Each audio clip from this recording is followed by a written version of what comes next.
Dear friends, ಎಲ್ರಿಗೂ ನಮಸ್ಕಾರ. ಜ್ಞಾನಗಂಗೋತ್ರಿ ಸಂಸ್ಥೆಯ ಇನ್ಕ್ವೆಸ್ಟ್ ಪ್ರಚಲಿತ ಘಟನೆಗಳ ಸರಣಿಗೆ ತಮ್ಮೆಲ್ಲರಿಗೂ ಮತ್ತೊಮ್ಮೆ ಸ್ವಾಗತ. ಸೊ ಇವತ್ತಿನ ಅಪ್ಡೇಟ್ಸನ್ನು ಡಿಸ್ಕಸ್ ಮಾಡೋದಕ್ಕಿಂತ ಮುಂಚೆ ಜ್ಞಾನಗಂಗೋತ್ರಿ ಸಂಸ್ಥೆ ವತಿಯಿಂದ ಪೊಲೀಸ್ ಸಬ್ ಇನ್ಸ್ಪೆಕ್ಟರ್ ಮತ್ತು ಎಕ್ಸೈಸ್ ಸಬ್ ಇನ್ಸ್ಪೆಕ್ಟರ್ ಈ ಪರೀಕ್ಷೆಗಳ ತರಬೇತಿಗೆ ಸಂಬಂಧಪಟ್ಟಂತೆ ಹೊಸ ಬ್ಯಾಚನ್ನು ಇದೇ ತಿಂಗಳು 23ನೇ ತಾರೀಕಿನಿಂದ ನಾವು ಪ್ರಾರಂಭ ಮಾಡ್ತಾ ಇದ್ದೇವೆ. ಸೊ ತರಗತಿಗಳು ಕನ್ನಡ ಮತ್ತು ಇಂಗ್ಲೀಷ್ ಎರಡೂ ಭಾಷೆಗಳಲ್ಲಿರುತ್ತೆ.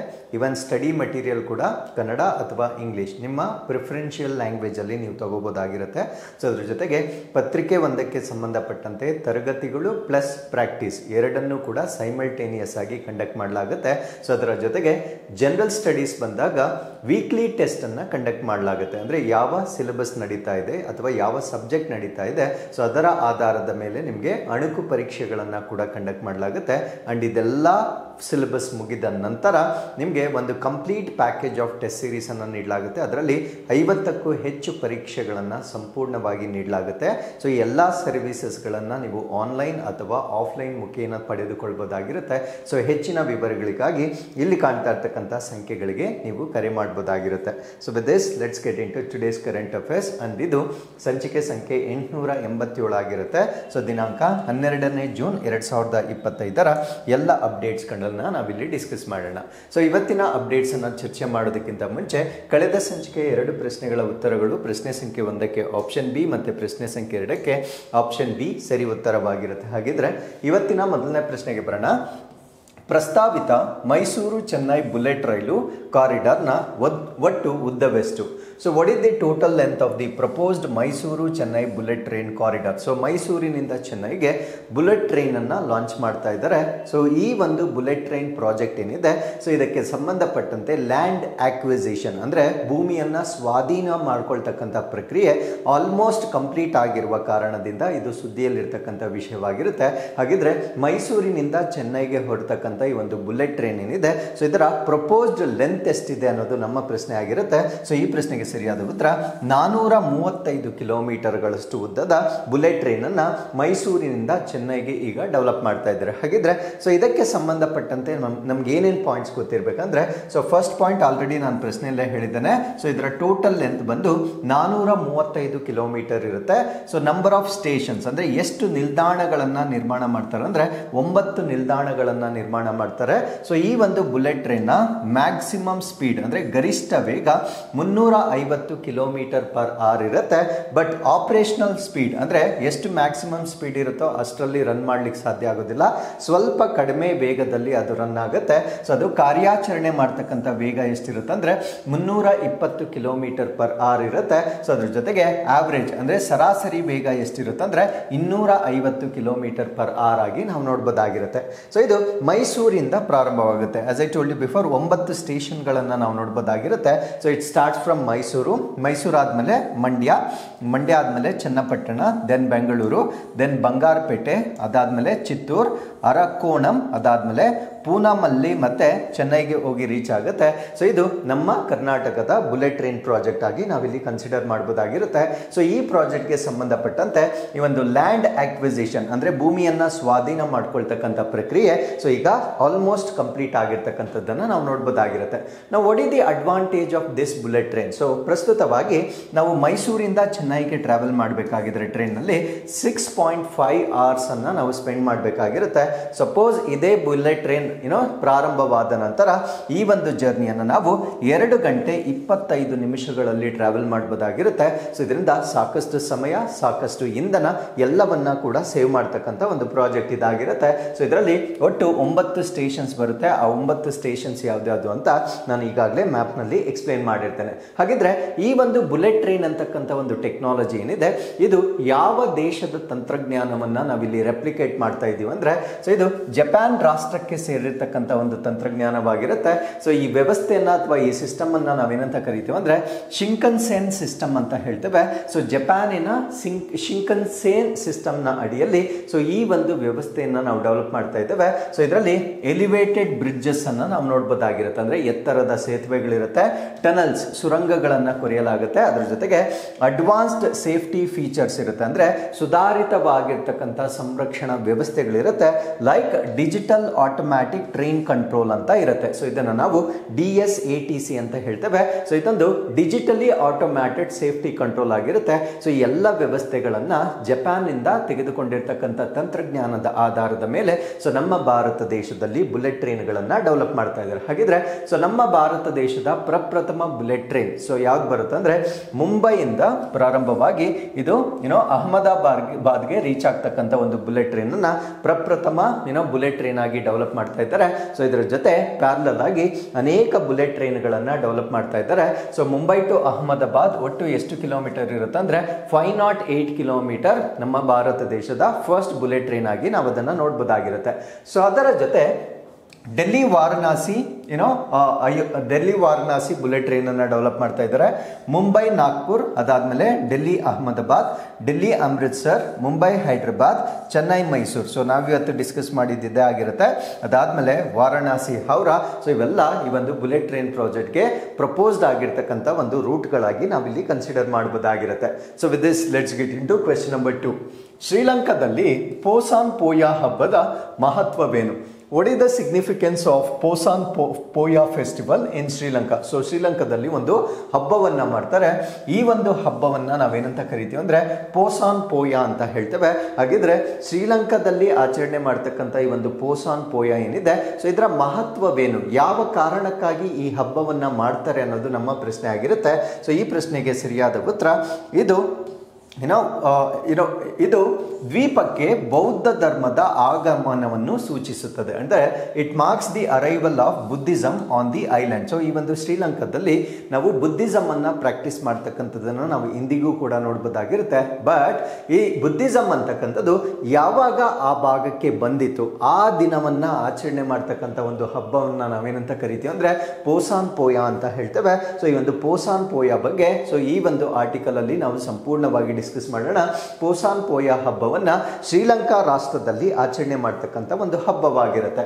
So Sri Lanka is celebrating Poson Poya. So ಇದೊಂದು ಸೇಕ್ರೆಡ್ ಬುದ್ಧಿಸ್ಟ್ ಫೆಸ್ಟಿವಲ್ ಆಗಿರುತ್ತೆ. ಅಂದ್ರೆ ಒಂದು ಪವಿತ್ರವಾದ ಬುದ್ಧಿಸ್ಟ್ ಹಬ್ಬವಾಗಿ ನಾವು ಇದನ್ನ ನೋಡಬಹುದಾಗಿರುತ್ತೆ. ಸೊ ಈ ಒಂದು ಹಬ್ಬವನ್ನ ಏನಕ್ಕೆ ಆಚರಣೆ ಮಾಡ್ತಾರೆ ಅಂದ್ರೆ marking the arrival of Buddhism on island over 2000 years ago. ಅಂದ್ರೆ 2000 ವರ್ಷಗಳ ಹಿಂದೆ ಈ ಶ್ರೀಲಂಕಾಕ್ಕೆ ಬುದ್ಧಿಸಮ್ ಏನ್ ಬಂದಿರುತ್ತೆ ಅಂದ್ರೆ ಈ ಒಂದು ಆಚರಣೆ ಏನ್ ಬಂದಿರುತ್ತೆ ಸೊ ಅದನ್ನ ಸೆಲೆಬ್ರೇಟ್ ಮಾಡ್ತಕ್ಕಂಥ ಒಂದು ಹಬ್ಬವಾಗಿ ಪೋಸಾನ್ ಪೋಯವನ್ನ ಅವರು ಸೆಲೆಬ್ರೇಟ್ ಮಾಡ್ತಾರೆ. ಹಾಗಿದ್ರೆ ಸೊ ಶ್ರೀಲಂಕಾಗೆ ಬುದ್ಧಿಸಮ್ ಅನ್ನ ಸ್ಪ್ರೆಡ್ ಮಾಡಿದ್ಯಾರು, ಯಾರು ಇದನ್ನ ಅಲ್ಲಿ ಸ್ಪ್ರೆಡ್ ಮಾಡಿರ್ತಾರೆ ಅಂತ ನಾವಿಲ್ಲಿ ನೋಡೋದಾದ್ರೆ ಸೊ ಇದು ಅರಾಹತ್ ಮಹಿಂಡಾ ಅಂತ ಹೇಳ್ತೇವೆ. ಯಾರಿದು ಅರಾಹತ್ ಮಹಿಂಡಾ ಅಂದ್ರೆ ಸನ್ ಆಫ್ ಎಂಪರರ್ ಅಶೋಕ, ಅಂದ್ರೆ ಅಶೋಕನ ಮಗ. ಅವರನ್ನ ನಾವೇನಂತ ಕರಿತೀವಿ ಅಂದ್ರೆ ಅರಾಹತ್ ಮಹಿಂಡಾ ಅಂತ ಹೇಳ್ತೇವೆ. ಸೊ ಇವರು the first sermon to king Devanampiya Tissa at Mihintale introducing Theravada Buddhism to Sri Lanka. So ಇವ್ರು ಏನ್ ಮಾಡ್ತಾರೆ ಅಂದ್ರೆ ಅಶೋಕನ ಮಗನಾಗಿರ್ತಕ್ಕಂಥ ಅರಾಹತ್ ಮಹೀಂದ್ರ ಅಂತ ನಾವೇನ್ ಹೇಳ್ತೇವೆ. ಸೊ ಇವರು ಮಿಹಿಂತಲೆಯಲ್ಲಿ ಸೊ ಈ ಒಂದು ಪ್ಲೇಸ್ ನಲ್ಲಿ ಒಬ್ಬ ಕಿಂಗ್ ಇರ್ತಾರೆ, ಅಂದ್ರೆ ಶ್ರೀಲಂಕಾದ ಒಬ್ಬ ರಾಜ. ಆ ರಾಜನಿಗೆ ನಾವೇನಂತ ಕರಿತೀವಿ ಅಂದ್ರೆ ದೇವನಾಂಪಿಯಾ ತಿಸ್ಸಾ ಅಂತ ಹೇಳ್ತೇವೆ. ಸೊ ಇವರಿಗೆ ಮೊದಲ ಬಾರಿಗೆ ಧರ್ಮೋಪದೇಶವನ್ನ ಬೋಧಿಸಿದ ಕ್ಷಣವನ್ನ ಸ್ಮರಿಸ್ತಕ್ಕಂಥ ಒಂದು ಹಬ್ಬವಾಗಿರುತ್ತೆ. ಸೊ ಈ ಒಂದು ಸಮಯದಲ್ಲಿ ಶ್ರೀಲಂಕಾಗೆ ಬುದ್ಧನ ಅಥವಾ ಬೌದ್ಧ ಧರ್ಮಕ್ಕೆ ಸೇರಿರ್ತಕ್ಕಂಥ ತೆರವಾಡ ಬೌದ್ಧ ಧರ್ಮವನ್ನ ಬೋಧಿಸಲಾಗುತ್ತೆ, ಅಂದ್ರೆ ಅದನ್ನ ಪರಿಚಯಿಸಲಾಗುತ್ತೆ. ತೆರವಾಡ ಅಂತಕ್ಕಂಥದ್ದು ಬುದ್ಧಿಸಮ್ ಅಲ್ಲಿ ಡಿಫ್ರೆಂಟ್ ಸ್ಕೂಲ್ಸ್ ಅಂತ ಬರುತ್ತೆ, ಅಂದ್ರೆ ಒಂದು ಕ್ಲಾಸಿಫಿಕೇಶನ್ ಅಂತ ಹೇಳ್ಬೋದಾಗಿರುತ್ತೆ. ಆ ಸ್ಕೂಲ್ಸ್ ಗಳಲ್ಲಿ ಒಂದಾಗಿರ್ತಕ್ಕಂಥ ತೆರವಾಡ ಅಂತ ಹೇಳ್ತೇವೆ. ಸೊ ತೆರವಾಡವನ್ನ ಶ್ರೀಲಂಕಾಕ್ಕೆ ಸ್ಪ್ರೆಡ್ ಮಾಡಿರ್ತಕ್ಕಂಥ ಒಂದು ದಿನಾಂಕ ಅಥವಾ ಬೋಧನೆ ಮಾಡಿರ್ತಕ್ಕಂಥ ದಿನಾಂಕವನ್ನ ಸೊ ಈ ಒಂದು ಹಬ್ಬವಾಗಿ ಅಲ್ಲಿ ಆಚರಣೆ ಮಾಡ್ತಕ್ಕಂಥದ್ದು ಪದ್ಧತಿ ಆಗಿರುತ್ತೆ. ಸೊ ಈಗ ತೆರವಾಡ ಬುದ್ಧಿಸಮ್ ಅಂದ್ರೆ ಏನು, ಸೊ ಇದರ ಬಗ್ಗೆ ನಾವು ಹೆಚ್ಚಿನ ಮಾಹಿತಿನ ತಿಳ್ಕೊಳ್ಳೋದಾದ್ರೆ ಇದನ್ನ oldest surviving school of Buddhism ಅಂತ ಹೇಳ್ತೇವೆ. ಅಂದ್ರೆ ಈ ಬೌದ್ಧ ಧರ್ಮದಲ್ಲಿ ಇನ್ನೂ ಕೂಡ ಇದು ವ್ಯವಸ್ಥಿತವಾಗಿ ಇರ್ತಕ್ಕಂಥ ಅಥವಾ ಉಳಿದಿರ್ತಕ್ಕಂಥ ಬುದ್ಧರ ಒಂದು ಸ್ಕೂಲ್ ಅಂತ ಹೇಳ್ತೇವೆ. As I told you different types of Buddhism ಇರುತ್ತೆ, ಅದರಲ್ಲಿ ತೆರವಾಡವನ್ನ ಒನ್ ಆಫ್ ದಿ ಸ್ಕೂಲ್ಸ್ ಅಂತ ನಾವು ಹೇಳ್ಬೋದಾಗಿರುತ್ತೆ. So tracing its origins to first Buddhist council held after the Buddha's passing. ಅಂದ್ರೆ ಇದು ಅತ್ಯಂತ ಹಳೆಯ ಬೌದ್ಧ ಧರ್ಮದ ಶಾಖೆ ಆಗಿರುತ್ತೆ. ಬುದ್ಧನ ಮರಣದ ನಂತರ, ಆಫ್ಟರ್ ಇಸ್ ಡೆತ್, ಸೊ ನಡೆದ ಮೊದಲ ಬೌದ್ಧ ಪರಿಷತ್ತಿನಲ್ಲಿ ಇದರ ಮೂಲವನ್ನ ಗುರುತಿಸಲಾಗಿರುತ್ತೆ. ಅಂದ್ರೆ ಅದರ ರೂಟ್ಸ್ ಏನಿರುತ್ತೆ, ಸೊ ಆಫ್ಟರ್ ಬುದ್ಧಾಸ್ ಪಾಸಿಂಗ್ ಅವೇ ಅದರ ಮೊದಲ ಬೌದ್ಧ ಪರಿಷತ್ತಿನ ನಡೀತೆ. ಸೊ ಆ ಒಂದು ಪರಿಷತ್ತಿನಲ್ಲಿ ಇದರ ರೂಪವನ್ನ ಅಥವಾ ಇದರ ಮೂಲವನ್ನ ನಾವು ಕಂಡುಕೊಳ್ಬಹುದಾಗಿರುತ್ತೆ. ಹಾಗಿದ್ರೆ ಬುದ್ಧಿಸಮ್ ಎಲ್ಲಿ ಪ್ರಾರಂಭವಾಯಿತು, ಹೇಗೆ ಸ್ಪ್ರೆಡ್ ಆಯಿತು, ಯಾವ ರೀತಿಯಾಗಿ ಅದು ಬದಲಾವಣೆಗಳಾಯಿತು ಅಂತ ನಾವಿಲ್ಲಿ ನೋಡೋದಾದ್ರೆ, so here you can see the map of India. So ನಮ್ಮ ಭಾರತ ದೇಶದ ನಕ್ಷೆಯನ್ನು ನಾವಿಲ್ಲಿ ನೋಡ್ಬೋದಾಗಿರುತ್ತೆ. ಸೊ ನಮ್ಮ ಭಾರತ ದೇಶದ ಬಿಹಾರದಲ್ಲಿ ಮೊಟ್ಟ ಮೊದಲ ಬಾರಿಗೆ ಬುದ್ಧಿಸಮ್ ಅಂತಕ್ಕಂಥದ್ದು ಉಟ್ಕೊಳ್ಳುತ್ತೆ. ಸೊ ಇದಕ್ಕೆ ರೆಡ್ ಕಲರ್, ಅಂದರೆ ಎಲ್ಲಿ ಬುದ್ಧಿಸಮ್ ಡೆವಲಪ್ ಆಗಿದೆ ಅಥವಾ ಪ್ರಾರಂಭವಾಗಿದೆ, ಸೊ ರೆಡ್ ಕಲರ್ ಅಲ್ಲಿ ನಾವು ನೋಡ್ಬೋದಾಗಿರುತ್ತೆ. ಸೊ ಅದಾದ್ಮೇಲೆ ಬುದ್ಧಿಸಮ್ ಎಲ್ಲಿಗೆ ಸ್ಪ್ರೆಡ್ ಆಗುತ್ತೆ ಅಂದ್ರೆ ಶ್ರೀಲಂಕಾಗೆ ಸ್ಪ್ರೆಡ್ ಆಗುತ್ತೆ. ಸೊ ಶ್ರೀಲಂಕಾಗೆ ಸ್ಪ್ರೆಡ್ ಆಗಿರ್ತಕ್ಕಂಥ ಸ್ಕೂಲ್ ಆಫ್ ಬುದ್ಧ ಯಾವುದು ಅಂದ್ರೆ Theravada. So as I told you before, Theravada Buddhism ಏನಿರುತ್ತೆ, ಸೊ ಅದು ಶ್ರೀಲಂಕಾಗೆ ಸ್ಪ್ರೆಡ್ ಆಗುತ್ತೆ.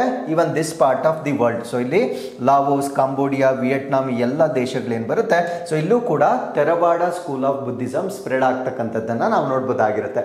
ಸೊ ಈ ಭಾಗದಲ್ಲಿ, ಸೊ ಇನ್ನೊಂದು ಕಲರ್ ಪ್ಯಾಚ್ ಅನ್ನ ನೀವೇನ್ ನೋಡ್ತಾ ಇದ್ದೀರಾ, ಸೊ ಇಲ್ಲಿ ನಾವು ಟಿಬೆಟ್, ಚೈನಾ, ಇವನ್ ಈ ಕಡೆ ಜಪಾನ್, ಕೊರಿಯಾ ಈ ಎಲ್ಲ ರಾಷ್ಟ್ರಗಳನ್ನ ನಾವು ನೋಡ್ಬೋದಾಗಿರುತ್ತೆ. ಸೊ ಈ ಭಾಗದಲ್ಲಿ ಸ್ಪ್ರೆಡ್ ಆಗಿರ್ತಕ್ಕಂಥ ಬುದ್ಧಿಸಮ್ ಅನ್ನ ನಾವು ಮಹಾಯಾನ ಅಂತ ಹೇಳ್ತೇವೆ. ಸೊ ಇಷ್ಟು ಈ ಒಂದು ಬುದ್ಧಿಸಮ್ಗೆ ಸಂಬಂಧಪಟ್ಟಂತೆ ನಮಗೆ ಬೇಸಿಕ್ ಮಾಹಿತಿ ಗೊತ್ತಿರಬೇಕಾಗಿರುತ್ತೆ. ಹಾಗಿದ್ರೆ ಸ್ಕೂಲ್ಸ್ ಆಫ್ ಬುದ್ಧಿಸಮ್ ಯಾವ್ದ್ಯಾವ್ದು, ತುಂಬಾ ಸ್ಕೂಲ್ಸ್ ಇರುತ್ತೆ. ಅದರಲ್ಲಿ ಮೇಜರ್ ಅನ್ನ ನಾವಿಲ್ಲಿ ಡಿಸ್ಕಸ್ ಮಾಡೋದಾದ್ರೆ, ಸೊ ಇವತ್ತು ಡಿಸ್ಕಸ್ ಮಾಡ್ತಾ ಇರ್ತಕ್ಕಂಥದ್ದು ಅಥವಾ ಶ್ರೀಲಂಕಾದಲ್ಲಿ ಪ್ರಾಕ್ಟೀಸ್ ಮಾಡ್ತಕ್ಕಂಥದ್ದು ಈ ತೆರವಾಡ ಬುದ್ಧಿಸಮ್ ಅಂತ ಹೇಳ್ತೇವೆ. ಸೊ ಪ್ರಾಕ್ಟೀಸ್ಡ್ ಇನ್ ಶ್ರೀಲಂಕಾ, ಬರ್ಮಾ ಮತ್ತೆ ಥೈಲ್ಯಾಂಡ್. ಸೊ ಶ್ರೀಲಂಕಾದಲ್ಲಿ, ಬರ್ಮಾದಲ್ಲಿ ಮತ್ತೆ ಥೈಲ್ಯಾಂಡ್ ನಲ್ಲಿ ಸೊ ಈ ಒಂದು ಬುದ್ಧಿಸಮ್ ಅನ್ನ ಆಚರಣೆ ಮಾಡಲಾಗುತ್ತೆ. It is considered the original school of Buddhism ಅಂತ ಹೇಳ್ತೇವೆ. ಅಂದ್ರೆ ಈ ಒಂದು ಬುದ್ಧಿಸಮ್ ಅನ್ನ ಬೌದ್ಧ ಧರ್ಮದ ಒಂದು ಮೂಲ ಅಥವಾ ಒರಿಜಿನಲ್ ಅಂತ ಸೊ ಈ ಒಂದು ತೆರವಾಡ ಸ್ಕೂಲ್ ಆಫ್ ಬುದ್ಧಿಸಮ್ ಅನ್ನ ಹೇಳಲಾಗುತ್ತೆ. ಸೊ ಎರಡನೆಯದನ್ನ ನಾವು ಮಹಾಯಾನ ಅಂತ ಹೇಳ್ತೇವೆ. ಸೊ ಇದು China, Korea, Japan, Vietnam, Tibet ನಲ್ಲಿ ಇದು ಪ್ರಾಕ್ಟೀಸ್ ಮಾಡ್ತಕ್ಕಂಥ ಒಂದು ಬುದ್ಧಿಸಮ್ ಆಗಿರುತ್ತೆ. So it is branched off from Theravada, some differences in scriptures and practices. ಅಂದ್ರೆ ಈ ತೆರವಾಡ ಏನಿರುತ್ತೆ, ಸೊ ಇದರ ಇನ್ನೊಂದು ಶಾಖೆ ಅಂತ ನಾವು ಇದನ್ನ ಹೇಳ್ಬೋದಾಗಿರುತ್ತೆ. ಸೊ ಇದರಲ್ಲಿ ಕೆಲವೊಂದು ಬದಲಾವಣೆಗಳಿರುತ್ತೆ. ಸ್ಕ್ರಿಪ್ಚರ್ಸ್ ಅಂದ್ರೆ ಅದರ ಬರವಣಿಗೆಗಳಾಗಿರ್ಬೋದು ಅಥವಾ ಕೆಲವೊಂದು ಪ್ರಾಕ್ಟೀಸಸ್ ಆಗಿರ್ಬೋದು, ಸ್ವಲ್ಪ ಸ್ವಲ್ಪ ಬದಲಾವಣೆಗಳನ್ನ ಈ ಮಹಾಯಾನ ಬುದ್ಧಿಸಮ್ ಅಲ್ಲಿ ನಾವು ನೋಡ್ಬೋದಾಗಿರುತ್ತೆ. ಸೊ ನೆಕ್ಸ್ಟ್ ಬರುತ್ತೆ ವಜ್ರಯಾನ ಅಂತ ಹೇಳ್ತೇವೆ. ಸೊ ಇದನ್ನ ಟಿಬೆಟ್, ನೇಪಾಲ್, ಭೂತಾನ್ ಮತ್ತೆ ಮಂಗೋಲಿಯಾದಲ್ಲಿ ಪ್ರಾಕ್ಟೀಸ್ ಮಾಡ್ತಕ್ಕಂಥ ಸ್ಕೂಲ್ ಆಫ್ ಬುದ್ಧಿಸಮ್ ಆಗಿರುತ್ತೆ. ಸೊ ಇಲ್ಲಿ the lama is central to this practice. ಅಂದ್ರೆ ಲಾಮಾ ಅಂದ್ರೆ ಗುರು ಅಂತ ಹೇಳ್ತಾರೆ. ಸೊ ಸಪೋಸ್ ನೀವು ದಲೈ ಲಾಮಾ ಅಂತ ಕೇಳಿರ್ಬೋದಾಗಿರುತ್ತೆ. ಸೊ ಗುರು ಅಂತ ಹೇಳ್ತೇವೆ. ಸೊ ಅವರು ಈ ಒಂದು ಪ್ರಾಕ್ಟೀಸ್ ನ ಒಂದು ಸೆಂಟ್ರಲ್ ಅಥವಾ ಕೇಂದ್ರ ಭಾಗವಾಗಿ ಲಾಮಾಗಳನ್ನ ನಾವು ಇದರ ಕೇಂದ್ರ ಭಾಗವಾಗಿ ನಾವು ನೋಡ್ಬೋದಾಗಿರುತ್ತೆ. ಸೊ ಮುಂದಿನದನ್ನ ನಾವು ಝೆನ್ ಅಂತ ಹೇಳ್ತೇವೆ. ಸೊ ಇದನ್ನ ಬೇಸಿಕಲಿ ಪ್ರಾಕ್ಟೀಸ್ ಮಾಡ್ತಕ್ಕಂಥದ್ದು ಜಪಾನ್ ನಲ್ಲಿ ಪ್ರಾಕ್ಟೀಸ್ ಮಾಡ್ತಕ್ಕಂಥ ಒಂದು ಬುದ್ಧಿಸಮ್ ಆಗಿರುತ್ತೆ. ಸೊ ಇದು ಹೆಚ್ಚಾಗಿ ಮೆಡಿಟೇಷನ್ ಅಥವಾ ಧ್ಯಾನದ ಮೇಲೆ ಫೋಕಸ್ ಮಾಡ್ತಕ್ಕಂಥ ಒಂದು ಬುದ್ಧಿಸಮ್ ಸ್ಕೂಲ್ ಆಗಿ ನಾವು ಇದನ್ನ ನೋಡ್ಬೋದಾಗಿರುತ್ತೆ. ಸೊ ಇಷ್ಟು very important schools of Buddhism ಆಗಿ ನಾವು ಕನ್ಸಿಡರ್ ಮಾಡಬಹುದಾಗಿರುತ್ತೆ. ಹಾಗಿದ್ರೆ ಸೊ ಈಗ ನಾವು ಡಿಸ್ಕಸ್ ಮಾಡ್ತಾ ಇರ್ತಕ್ಕಂಥ ತೆರವಾಡ ಬುದ್ಧಿಸಮ್ ಮೇಲೆ ಇನ್ನೂ ಹೆಚ್ಚಿನ ಮಾಹಿತಿಯನ್ನ ಡಿಸ್ಕಸ್ ಮಾಡೋದಾದ್ರೆ, ಈ ತೆರವಾಡ ಬುದ್ಧಿಸಮ್ ಅನ್ನ ನಾವು ಡಾಕ್ಟ್ರೈನ್ ಆಫ್ ದಿ ಎಲ್ಡರ್ಸ್ ಅಂತ ಕರಿತೇವೆ. ಅಂದ್ರೆ ಹಿರಿಯರ ಸಿದ್ಧಾಂತ ಅಂತ ನಾವು ಇದನ್ನ ಕರೆಯಲಾಗುತ್ತೆ. It is deeply rooted in the Pali canon. Canon ಅಂದ್ರೆ ಅದು ಒಂದು ಕಲೆಕ್ಷನ್ ಆಗಿರುತ್ತೆ. ಅಂದ್ರೆ ಕೆಲವೊಂದು ಬರವಣಿಗೆಗಳ ಕಲೆಕ್ಷನ್ ಅನ್ನು ನಾವು ಕ್ಯಾನಾನ್ ಅಂತ ಹೇಳ್ತೇವೆ. ಹಾಗಿದ್ರೆ ಈ ತೆರವಾಡ ಬುದ್ಧಿಸಮ್ ಅಂತಕ್ಕಂಥದ್ದು ಎಲ್ಲಿ ಕಲೆಕ್ಟ್ ಆಗಿರುತ್ತೆ ಅಂದ್ರೆ ಪಾಲಿ ಕ್ಯಾನಾನ್ ಅಲ್ಲಿ ಕಲೆಕ್ಟ್ ಆಗಿರ್ತಕ್ಕಂಥ ಒಂದು ವ್ಯವಸ್ಥೆಯಾಗಿ ನಾವು ಇದನ್ನ ನೋಡಬಹುದಾಗಿರುತ್ತೆ. So it preserves Buddha's teachings in their most authentic form. ಅಂದ್ರೆ ಬುದ್ಧನ ಒಂದು ಬೋಧನೆಗಳೇನಿರುತ್ತೆ, ಸೊ ಅದನ್ನ ತುಂಬಾ ಅಧಿಕೃತವಾಗಿ ಅಥವಾ ಒಂದು ಅಧಿಕೃತ ರೂಪದಲ್ಲಿ ಸಂರಕ್ಷಿಸಲಾಗಿರ್ತಕ್ಕಂಥ ಪಾಲಿ ಕ್ಯಾನಾನ್ ಅಲ್ಲಿ ಸೊ ಈ ಒಂದು ತೆರವಾಡ ಸ್ಕೂಲ್ ಆಫ್ ಬುದ್ಧಿಸಮ್ ಅನ್ನ ನಾವು ಹೆಚ್ಚಾಗಿ ನಾವು ನೋಡಬಹುದಾಗಿರುತ್ತೆ. ಸೊ ತೆರವಾಡ ಬುದ್ಧಿಸಮ್ ಏನಿರುತ್ತೆ, ಇಟ್ ಎಂಫಸೈಸಸ್ ಆನ್ ಮೆಡಿಟೇಷನ್ ಅಂದರೆ ಧ್ಯಾನದ ಮೇಲೆ ಹೆಚ್ಚಿನ ಪ್ರಾಮುಖ್ಯತೆ ನೀಡಲಾಗುತ್ತೆ. ಎಥಿಕಲ್ ಕಂಡಕ್ಟ್ ಅಂತ ಹೇಳ್ತೇವೆ. ಎಥಿಕಲ್ ಕಂಡಕ್ಟ್ ಅಂದರೆ ಸೊ ಇದನ್ನು ನಾವು ನೈತಿಕ ನಡವಳಿಕೆಯ ಮೇಲೆ ಹೆಚ್ಚು ಫೋಕಸ್ ಮಾಡುತ್ತೆ. ಈವನ್ ವಿಸ್ಡಮ್ ಬುದ್ಧಿವಂತಿಕೆ ಮತ್ತೆ ಅಂಡ್ ಪಾತ್ ಆಫ್ ನಿರ್ವಾಣ ಅಂದರೆ ಈ ಒಂದು ನಿರ್ವಾಣ ಅಂತ ನಾವೇನು ಹೇಳ್ತೇವೆ ಸೊ ಅದರ ಮಾರ್ಗದ ಭಾಗವಾಗಿ ಹೆಚ್ಚಾಗಿ ಫೋಕಸ್ ಮಾಡ್ತಕ್ಕಂಥದ್ದು ಧ್ಯಾನ, ನೈತಿಕ ನಡವಳಿಕೆ ಮತ್ತೆ ಬುದ್ಧಿವಂತಿಕೆಯು ಈ ನಿರ್ವಾಣಕ್ಕೆ ಮಾರ್ಗವಾಗಿದೆ ಅಂತಕ್ಕಂಥದ್ದನ್ನ ನಾವು ಈ ಒಂದು ತೆರವಾಡ ಸ್ಕೂಲ್ ಆಫ್ ಬುದ್ಧಿಸಮ್ ಅಲ್ಲಿ ನೋಡ್ಬೋದಾಗಿರುತ್ತೆ. ಸೊ ಅದಾದ್ಮೇಲೆ ಕೀ ಫೀಚರ್ಸ್ ಆಫ್ ಈ ಒಂದು ತೆರವಾಡ ಬುದ್ಧಿಸಮ್ನ ಪ್ರಮುಖ ಲಕ್ಷಣಗಳೇನು ಅಂತ ನಾವು ನೋಡೋದಾದ್ರೆ ಸೊ ಇದರ ಸೇಕ್ರೆಡ್ ಟೆಕ್ಸ್ಟ್ ಅನ್ನ ನಾವೇನಂತ ಕರಿತೀವಿ ಅಂದ್ರೆ ಪಾಲಿ ಕ್ಯಾನಾನ್ ಅಂತ ಹೇಳ್ತೇವೆ. ಸೊ ಇದನ್ನ ಆಲ್ರೆಡಿ ನಾವು ಡಿಸ್ಕಸ್ ಮಾಡಿರ್ತೇವೆ. ಸೊ ಇದರಲ್ಲಿ ನಾವು 3 ಪೀಠಕಗಳನ್ನ ನಾವು ನೋಡ್ಬೋದಾಗಿರುತ್ತೆ, ಅಂದ್ರೆ 3 ಪೀಠಕಗಳನ್ನ ನೋಡ್ಬೋದಾಗಿರುತ್ತೆ. ಸೊ ಮೊದಲನೇದನ್ನ ನಾವು ವಿನಯ ಪೀಠಕ ಅಂತ ಹೇಳ್ತೇವೆ. ಸೊ ವಿನಯ ಪೀಠಕ ಅಂದ್ರೆ ಮೊನಾಸ್ಟಿಕ್ ರೂಲ್ಸ್ ಅಂದ್ರೆ ಸನ್ಯಾಸಿಗಳ ನಿಯಮವನ್ನ ನಾವೇನಂತ ಕರಿತೀವಿ ಅಂದ್ರೆ ವಿನಯ ಪೀಠಕ ಅಂತ ಹೇಳ್ತೇವೆ. ಎರಡನೆಯದನ್ನ ಸುತ್ತ ಪೀಠಕ ಅಂತ ಹೇಳ್ತೇವೆ. ಸೊ ಇದನ್ನು ನಾವು ಬುದ್ಧಾಸ್ ಡಿಸ್ಕೋರ್ಸಸ್ ಅಂತ ಹೇಳ್ತೇವೆ, ಅಂದ್ರೆ ಬುದ್ಧರ ಪ್ರವಚನಗಳನ್ನ ನಾವು ಬುದ್ಧಾಸ್ ಡಿಸ್ಕೋರ್ಸಸ್ ಅಥವಾ ಸುತ್ತ ಪೀಠಕ ಅಂತ ಹೇಳ್ತೇವೆ. ಸೊ ಮೂರನೇದನ್ನ ಅಭಿಧಮ್ಮ ಪೀಠಕ ಅಂತ ಹೇಳ್ತೇವೆ. ಸೊ ಇದು ಫಿಲಾಸಫಿಕಲ್ ಅನಾಲಿಸಿಸ್ ಅಂದ್ರೆ ತಾತ್ವಿಕ ವಿಶ್ಲೇಷಣೆಗಳನ್ನ ನಾವೇನಂತ ಕರಿತೀವಿ ಅಂದ್ರೆ ಅಭಿಧಮ್ಮ ಪೀಠಕ ಅಂತ ಹೇಳ್ತೇವೆ. ಸೊ ಇವೆಲ್ಲವನ್ನ ನಾವು ಈ ಒಂದು ತ್ರಿಪೀಠಕದಲ್ಲಿ ನೋಡಬಹುದಾಗಿರ್ತಕ್ಕಂಥ 3 ಪೀಠಗಳಾಗಿ ನಾವು ನೋಡಬಹುದಾಗಿರುತ್ತೆ. ಹಾಗಿದ್ರೆ ಈ ತೆರವಾಡ ಅಂತಕ್ಕಂಥದ್ದು ಭೌಗೋಳಿಕವಾಗಿ ಎಲ್ಲೆಲ್ಲಿ ಸ್ಪ್ರೆಡ್ ಆಗಿದೆ ಅಂದ್ರೆ so one is already we know Sri Lanka, then it is also there in Myanmar, Thailand, Cambodia, Laos ನಲ್ಲಿ ನಾವು ಹೆಚ್ಚಾಗಿ ನೋಡಬಹುದಾಗಿರುತ್ತೆ. With growing influence in India, Nepal and west ಅಂದ್ರೆ ಭಾರತ, ನೇಪಾಳ ಮತ್ತು ಪಶ್ಚಿಮದಲ್ಲಿ ಕೂಡ ಇದರ ಇನ್ಫ್ಲೂಯೆನ್ಸ್ ಹೆಚ್ಚಾಗ್ತಾ ಇರ್ತಕ್ಕಂಥದ್ದನ್ನ ನಾವಿಲ್ಲಿ ಗಮನಿಸಬಹುದಾಗಿರುತ್ತೆ. ಸೊ ಈಗ ಈ ಒಂದು ಬೌದ್ಧ ಧರ್ಮಕ್ಕೆ ಸಂಬಂಧಪಟ್ಟಿರ್ತಕ್ಕಂಥ ಒಬ್ಬ ರಾಜ ಅಶೋಕರ ಬಗ್ಗೆ ನಾವು ಹೆಚ್ಚಿನ ಮಾಹಿತಿಯನ್ನು ತಿಳ್ಕೊಳ್ಳೋದಾದ್ರೆ so emperor Ashoka was the 3rd ruler of Maurya dynasty ಅಂದ್ರೆ ಮೌರ್ಯ ರಾಜವಂಶದ 3ನೇ ಆಡಳಿತಗಾರರಾಗಿ ನಾವು ಅಶೋಕನನ್ನ ನೋಡಬಹುದಾಗಿರುತ್ತೆ. ಸೊ ಇವರು the turning point in Indian history particularly due to his embrace of Buddhism and promotion of dhamma ಅಂದ್ರೆ ಅವರ ಆಳ್ವಿಕೆಯ ಸಮಯದಲ್ಲಿ ನಮ್ಮ ಭಾರತ ದೇಶದ ಇತಿಹಾಸದಲ್ಲಿ ಅವರು ಬೌದ್ಧ ಧರ್ಮವನ್ನ ಸ್ವೀಕಾರ ಮಾಡ್ತಾರೆ ಮತ್ತು ಧಮ್ಮದ ಪ್ರಚಾರದಿಂದ ಒಂದು ಮಹತ್ವದ ತಿರುವು ಅಂದ್ರೆ ನಮ್ಮ ಭಾರತ ದೇಶದ ಇತಿಹಾಸ ಇವರು ಈ ಒಂದು ಬೌದ್ಧ ಧರ್ಮವನ್ನ ಅಂಗೀಕಾರ ಮಾಡಿದ್ದು ಮತ್ತೆ ಅದನ್ನ ಪ್ರಚಾರ ಮಾಡುವ ಒಂದು ಪ್ರಯತ್ನಗಳೇನಿರುತ್ತೆ ಸೊ ಅದರಿಂದ ನಮ್ಮ ಭಾರತದ ಇತಿಹಾಸದಲ್ಲಿ ಮಹತ್ವದ ತಿರುವನ್ನ ಪಡೆದುಕೊಂಡಿರ್ತಕ್ಕಂಥದಕ್ಕೆ ಸೊ ಅಶೋಕ ಕಾರಣವಾಗಿರೋದನ್ನ ನಾವಿಲ್ಲಿ ನೋಡಬಹುದಾಗಿರುತ್ತೆ. So what are the key highlights of ಅಶೋಕನ ಆಳ್ವಿಕೆಯ ಪ್ರಮುಖ ಅಂಶಗಳು ಏನು ಅಂತ ನಾವು ನೋಡೋದಾದ್ರೆ ಸೊ ಅವರಿಗೆ ಸಂಬಂಧಪಟ್ಟಂತೆ ಒಂದು ಯುದ್ಧ, ಇದನ್ನ ನಾವು ಕಳಿಂಗ ವಾರ್ ಅಂತ ಹೇಳ್ತೇವೆ. So Ashoka's conquest of Kalinga war brutal leading to massive casualties ಅಂದ್ರೆ ಈ ಒಂದು ಯುದ್ಧ ತುಂಬಾ ಭಯಾನಕವಾಗಿರುತ್ತೆ, ಅನೇಕ ಸಾವು ನೋವುಗಳನ್ನ ಕಂಡಿರ್ತಕ್ಕಂಥ ಒಂದು ಯುದ್ಧವಾಗಿ ನಾವು ಇದನ್ನ ನೋಡಬಹುದಾಗಿರುತ್ತೆ.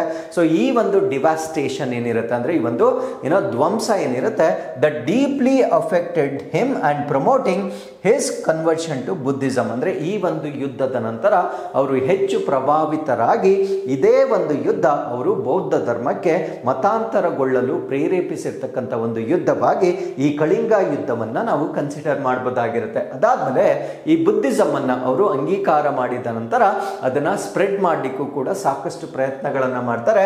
ಈ ಸೆಂಟ್ ಮಿಷನರೀಸ್ ಟು ಶ್ರೀಲಂಕಾ ಅಂದ್ರೆ ಶ್ರೀಲಂಕಾಗೆ ಮಿಷನರಿಗಳನ್ನ ಅವರು ಕಳಿಸ್ತಾರೆ. ಸೆಂಟ್ರಲ್ ಏಷ್ಯಾ ಮತ್ತೆ ಸೌತ್ ಈಸ್ಟ್ ಏಷ್ಯಾ ಇನ್ಕ್ಲೂಡಿಂಗ್ ಈ ಸನ್ ಮಹಿಂಡಾ ಅಂಡ್ ಡಾಟರ್ ಸಂಗಮಿತ್ತ. ಸೊ ಅವರ ಮಗನಾಗಿರ್ತಕ್ಕಂಥ ಮಹಿಂಡಾ ಮತ್ತೆ ಅವರ ಮಗಳಾಗಿರ್ತಕ್ಕಂಥ ಸಂಗಮಿತ್ತ. ಸೊ ಇವರನ್ನು ಸೇರಿಸಿದಂತೆ ಅನೇಕ ಮೆಷಿನರಿಗಳನ್ನ ಇವರು ಬುದ್ಧಿಸಮ್ ಅನ್ನ ಸ್ಪ್ರೆಡ್ ಮಾಡಲಿಕ್ಕೆ ಕಳಿಸಿರ್ತಕ್ಕಂಥದ್ದನ್ನ ನಾವಿಲ್ಲಿ ನೋಡಬಹುದಾಗಿರುತ್ತೆ. ಸೊ ಅದಾದ್ಮೇಲೆ ಅಶೋಕನ ಎಡಿಕ್ಟ್ಸ್ ಏನಿರ್ತವೆ ಅಂದ್ರೆ ಅಶೋಕ ಶಾಸನಗಳೇನಿರ್ತವೆ ಸೊ ಅಲ್ಲೂ ಕೂಡ ಬುದ್ಧಿಸಮ್ ಅನ್ನ ನಾವು ನೋಡಬಹುದಾಗಿರುತ್ತೆ. He inscribed moral teachings on rock and pillar edicts ಅಂದ್ರೆ ಶಿಲೆಗಳು ಮತ್ತೆ ಸ್ತಂಭಗಳ ಮೇಲೆ ನೈತಿಕ ಬೋಧನೆಗಳನ್ನ ಅವರು ಕೆತ್ತಿಸ್ತಾರೆ. ಸೊ ಈ ನೈತಿಕ ಬೋಧನೆಗಳಲ್ಲಿ ಅವರು ಹೆಚ್ಚು ಫೋಕಸ್ ಮಾಡ್ತಕ್ಕಂಥದ್ದು ಏನು ಅಂದ್ರೆ ನಾನ್ ವೈಲೆನ್ಸ್, ಅಹಿಂಸೆ, ರಿಲಿಜಿಯಸ್ ಟಾಲರೆನ್ಸ್ ಧಾರ್ಮಿಕ ಸಹಿಷ್ಣುತೆ, ಇನ್ನೊಂದು ಸೋಷಿಯಲ್ ವೆಲ್ಫೇರ್ ಅಂದ್ರೆ ಸಾಮಾಜಿಕ ಸಾಮಾಜಿಕ ಕಲ್ಯಾಣ. ಸೊ ಧಾರ್ಮಿಕ ಸಹಿಷ್ಣುತೆ ಅಂದ್ರೆ ಎಲ್ಲ ಧರ್ಮಗಳನ್ನ ಸ್ವೀಕಾರ ಮಾಡ್ತಕ್ಕಂಥ ಮನೋಭಾವವಾಗಿರುತ್ತೆ. ಸೊ ಈ ರೀತಿಯ ತತ್ವಗಳನ್ನ ಅಶೋಕ ಶಿಲಾ ಮತ್ತೆ ಸ್ತಂಭಗಳ ಮೇಲೆ ಈ ನೈತಿಕ ಬೋಧನೆಗಳನ್ನ ಕೆತ್ತಿಸುವುದನ್ನ ಕೂಡ ನಾವು ಇಂದಿಗೂ ಕೂಡ ನೋಡಬಹುದಾಗಿರುತ್ತೆ. ಸೊ ಇವರ ಲೆಗೆಸಿ ಅಥವಾ ಪರಂಪರೆಯನ್ನ ನಾವು ನೋಡೋದಾದ್ರೆ, is lion capital at Sarnath is now India's national emblem and the Ashoka Chakra is featured on the Indian flag. So ನಮಗೆ ಗೊತ್ತಿರೋ ಹಾಗೆ ಸೊ ಸಾರನಾಥದಲ್ಲಿರ್ತಕ್ಕಂಥ ಅವರ ಸಿಂಹ ರಾಜಧಾನಿ ಈಗ ನಮ್ಮ ಭಾರತೀಯ ರಾಷ್ಟ್ರೀಯ ಲಾಂಛನದಲ್ಲಿ ಆ ಒಂದು ಸಾರನಾಥದಲ್ಲಿರ್ತಕ್ಕಂಥ ಸಿಂಹ ರಾಜಧಾನಿಯನ್ನ ನಾವು ನಮ್ಮ ಭಾರತೀಯ ರಾಷ್ಟ್ರೀಯ ಲಾಂಛನದಲ್ಲಿ ನೋಡಬಹುದಾಗಿರುತ್ತೆ. ಆ ಅಶೋಕ ಚಕ್ರವನ್ನ ನಾವು ನಮ್ಮ ಭಾರತೀಯ ಧ್ವಜದಲ್ಲಿ ಚಿತ್ರಿಸಲಾಗಿರ್ತಕ್ಕಂಥದ್ದನ್ನ ನಾವು ನೋಡಬಹುದಾಗಿರುತ್ತೆ. ಸೊ ಇಷ್ಟು ಈ ಒಂದು ಅಶೋಕ ಚಕ್ರವರ್ತಿಗೆ ಸಂಬಂಧಪಟ್ಟಂತೆ ಗೊತ್ತಿರಬೇಕಾಗಿರುತ್ತೆ. ಹಾಗಿದ್ರೆ ಸೊ ಈ ಒಂದು ತೆರವಾಡ ಬುದ್ಧಿಸಂ ಅನ್ನ ಪ್ರಾಕ್ಟೀಸ್ ಮಾಡ್ತಕ್ಕಂಥ ಶ್ರೀಲಂಕಾ ರಾಷ್ಟ್ರದ ಬಗ್ಗೆ ಹೆಚ್ಚಿನ ಮಾಹಿತಿಯನ್ನು ತಿಳ್ಕೊಳ್ಳೋದಾದ್ರೆ, so first this is what is Sri Lanka. So ಇದು ನಮ್ಮ ಭಾರತ ದೇಶದ ಲಾಸ್ಟ್ ಪಾರ್ಟ್ ಆಗಿರುತ್ತೆ. ಸೊ ಅದಾದ್ಮೇಲೆ ಇಲ್ಲಿಂದ ಶ್ರೀಲಂಕಾ ಸ್ಟಾರ್ಟ್ ಆಗುತ್ತೆ. ಇದೊಂದು ದ್ವೀಪ ರಾಷ್ಟ್ರವಾಗಿರುತ್ತೆ. ಸೊ ಇದು 2 ಕ್ಯಾಪಿಟಲ್ ಸಿಟೀಸ್ ಗಳನ್ನ ಹೊಂದಿರುತ್ತೆ. ಫಾರ್ ಎಕ್ಸಾಂಪಲ್ ಇಲ್ಲಿ ನಾವು ಕೋಟೆ ಅಂತ ನೋಡ್ತಾ ಇದ್ದೀರಾ, ಸೊ ಇನ್ನೊಂದು ಕೊಲಂಬೋ ಅಂತ ನೋಡ್ತಾ ಇದ್ದೀರಾ. ಸೊ ಇದು 2 ರಾಜಧಾನಿಗಳನ್ನ ಹೊಂದಿರುತ್ತೆ. ಸೊ ಮೊದಲನೇದನ್ನ ಶ್ರೀ ಜಯವರ್ಧನೆಪುರ ಕೋಟೆ ಅಂತ ಹೇಳ್ತೇವೆ.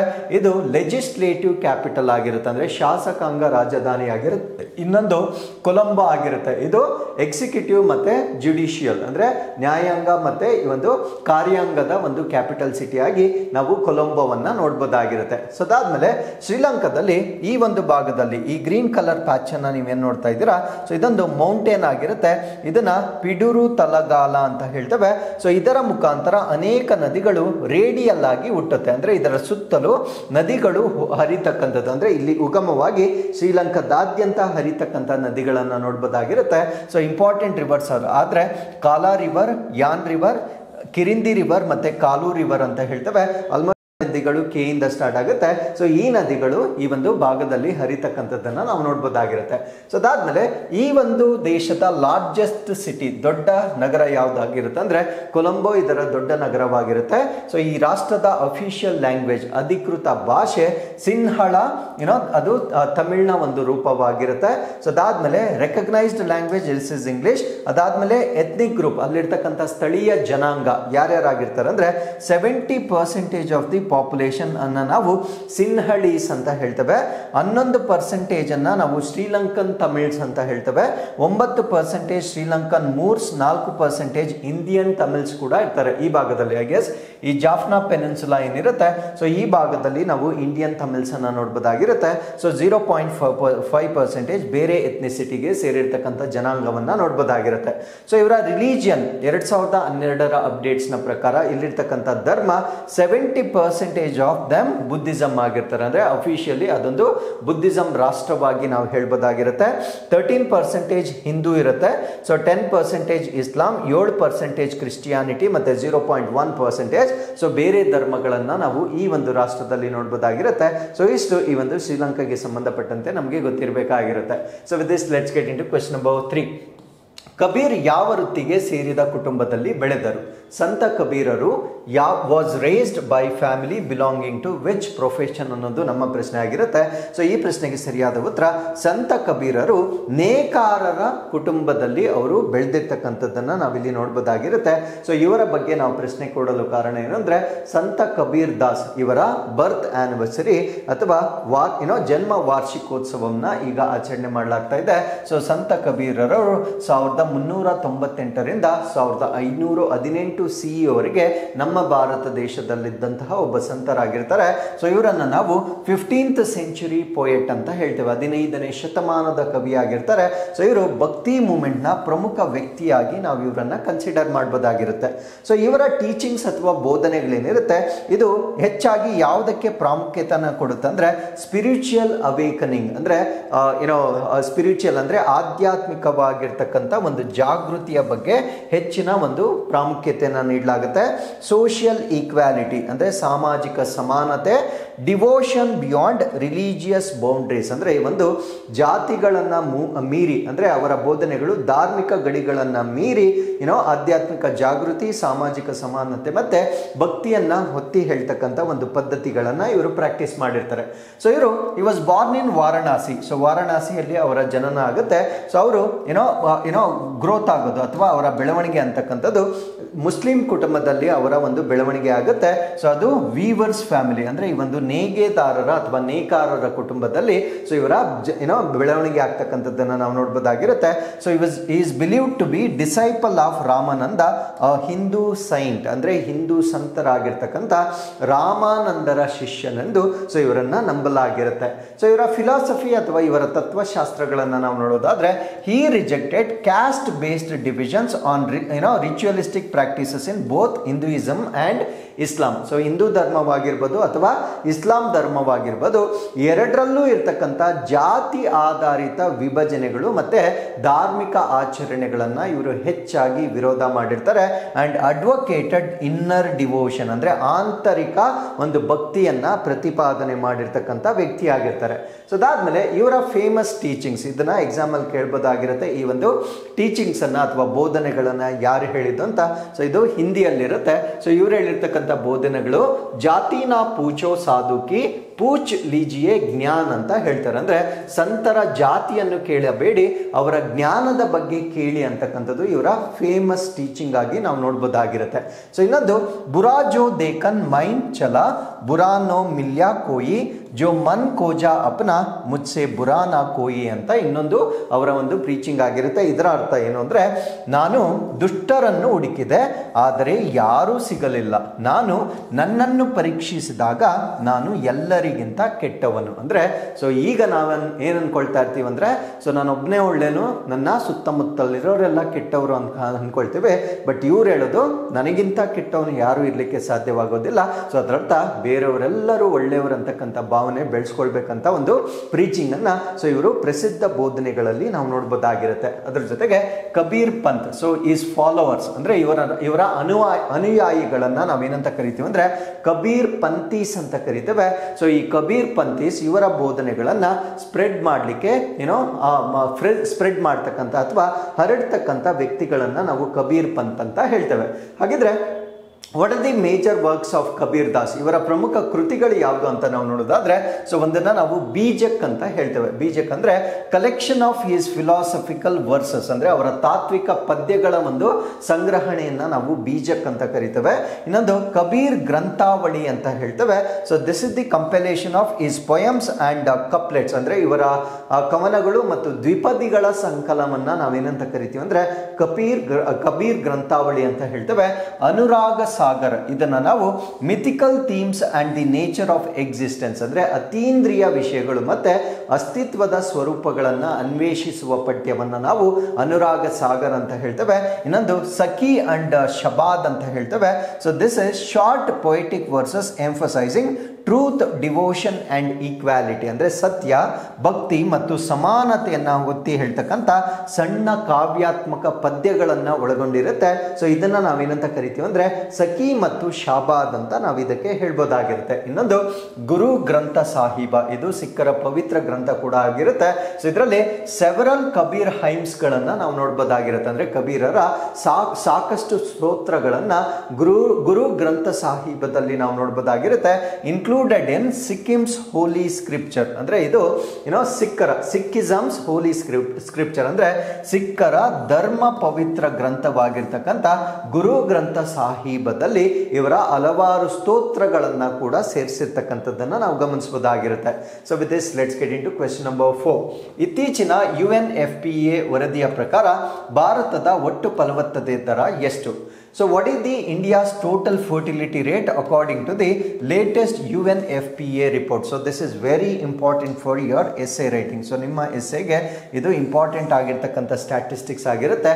ಸೊ ಇಲ್ಲಿ ನಮ್ಮ ಭಾರತ ದೇಶದ ಫರ್ಟಿಲಿಟಿ ರೇಟ್, ಫಲವತ್ತತೆ ದರ ಅಂದ್ರೆ ಒಂದು ಮಹಿಳೆ ತನ್ನ ಜೀವಿತಾವಧಿಯಲ್ಲಿ ಸೊ ಎಷ್ಟು ಮಕ್ಕಳಿಗೆ ಜನ್ಮ ನೀಡಬಹುದು ಅದನ್ನ ನಾವು ಫರ್ಟಿಲಿಟಿ ರೇಟ್ ಅಂತ ಹೇಳ್ತೇವೆ. ಸೊ ಹಾಗಿದ್ರೆ ನಮ್ಮ ಭಾರತ ದೇಶದಲ್ಲಿ ಫರ್ಟಿಲಿಟಿ ರೇಟ್ ಎಷ್ಟಿರುತ್ತೆ ಅಂತ ನಾವು ನೋಡೋದಾದ್ರೆ 1.9 ಅಂದ್ರೆ ಅಂದರೆ ಇಬ್ಬರಿಗಿಂತ ಸ್ವಲ್ಪ ಕಡಿಮೆ, ಅಂದರೆ ಆವರೇಜ್ ಅನ್ನು ತೆಗೆದುಕೊಂಡಾಗ ಸೊ ಇಬ್ಬರಿಗಿಂತ ಸ್ವಲ್ಪ ಕಡಿಮೆ 1.9 ಫರ್ಟಿಲಿಟಿ ರೇಟ್ ಇರ್ತಕ್ಕಂಥದ್ದನ್ನು ನಾವು ನೋಡ್ಬೋದಾಗಿರುತ್ತೆ. ಸೊ ಈ ಒಂದು ವರದಿ ಬರಲಿಕ್ಕೆ ಕಾರಣ ಏನಂದರೆ India's population has hit 146.39 crores according to UNFPA ಪ್ರಕಾರ ನಮ್ಮ ಭಾರತ ದೇಶದ ಜನಸಂಖ್ಯೆ 146.39 ಕೋಟಿ ತಲುಪಿ ಜಗತ್ತಿನ ಅತಿ ಹೆಚ್ಚು ಜನಸಂಖ್ಯೆಯನ್ನು ಹೊಂದಿರತಕ್ಕಂಥ ರಾಷ್ಟ್ರ ಭಾರತವಾಗುತ್ತೆ. ಸೊ ಪ್ರಪಂಚದ ಟೋಟಲ್ ಪಾಪ್ಯುಲೇಷನ್ 8.2 ಬಿಲಿಯನ್ ಇರುತ್ತೆ. ಸೊ ಇದರಲ್ಲಿ ನಮ್ಮ ಭಾರತ ದೇಶ ಹೈಯೆಸ್ಟ್ ಪಾಪ್ಯುಲೇಷನ್ ಅನ್ನು ಹೊಂದಿರತಕ್ಕಂಥ ರಾಷ್ಟ್ರವಾಗಿರುತ್ತೆ. ಸೊ ಇಲ್ಲಿರ್ತಕ್ಕಂಥ ಸಂಖ್ಯೆಗಳು ಮಿಲಿಯನ್ಸ್ ಅಥವಾ ದಶಲಕ್ಷಗಳಲ್ಲಿ ಮೆನ್ಷನ್ ಆಗಿರುತ್ತೆ. ಸೊ ನಮ್ಮ ಭಾರತ ದೇಶದಲ್ಲಿ 1643.9 ದಶಲಕ್ಷ ಪಾಪ್ಯುಲೇಷನ್ ಅನ್ನು ನಾವು ನೋಡಬಹುದಾಗಿರುತ್ತೆ. ಸೊ ಎರಡನೇ ಸ್ಥಾನದಲ್ಲಿ ಚೈನಾ 1416.1 ಮಿಲಿಯನ್ ಪಾಪ್ಯುಲೇಷನ್ ಅನ್ನು ನಾವು ನೋಡಬಹುದಾಗಿರುತ್ತೆ. ಸೊ ಮೂರನೇ ಸ್ಥಾನದಲ್ಲಿ ವಿ ಹ್ಯಾವ್ USA, ಮೂರನೇ ಸ್ಥಾನದಲ್ಲಿರ್ತಕ್ಕಂಥದ್ದನ್ನು ನಾವು ನೋಡಬಹುದಾಗಿರುತ್ತೆ. ಸೊ ಅದಾದ್ಮೇಲೆ ನಾಲ್ಕನೇ ಸ್ಥಾನದಲ್ಲಿ ನಾವು ಇಂಡೋನೇಷ್ಯಾ ಆದಮೇಲೆ ಐದನೇ ಸ್ಥಾನದಲ್ಲಿ ವಿ ಹ್ಯಾವ್ ಪಾಕಿಸ್ತಾನ್ ಐದನೇ ಸ್ಥಾನದಲ್ಲಿರುತ್ತೆ. ಅದಾದಮೇಲೆ ನೈಜೀರಿಯಾ ಆರನೇ ಸ್ಥಾನದಲ್ಲಿರುತ್ತೆ. ಅದಾದಮೇಲೆ we have Brazil is in 7th position. Brazil is in 7th position. Then we have Bangladesh is in 8th position. Then we have Russia is in 9th position and Ethiopia is in 10th position. So ಅಲ್ಲಿಗೆ top 10 nations with respect to population wise ಜಗತ್ತಿನ 10 ಅತಿ ಹೆಚ್ಚು ಜನಸಂಖ್ಯೆಯನ್ನು ಹೊಂದಿರತಕ್ಕಂಥ ರಾಷ್ಟ್ರಗಳನ್ನು ನಾವಿಲ್ಲಿ ನೋಡಬಹುದಾಗಿರುತ್ತೆ. ಹಾಗಿದ್ರೆ ನಮ್ಮ ಭಾರತ ದೇಶದ ಫರ್ಟಿಲಿಟಿ ರೇಟ್, ಸೊ ಇದನ್ನೇ ನಾನು ಪ್ರಶ್ನೆಯಲ್ಲಿ ಕೇಳಿದ್ದು. ಸೊ 1.9 ಫರ್ಟಿಲಿಟಿ ರೇಟ್ ಅನ್ನು ನಾವು ನೋಡಬಹುದಾಗಿರುತ್ತೆ. So South Korea lowest fertility rate ಇರುತ್ತೆ, 0.8 ಇರುತ್ತೆ.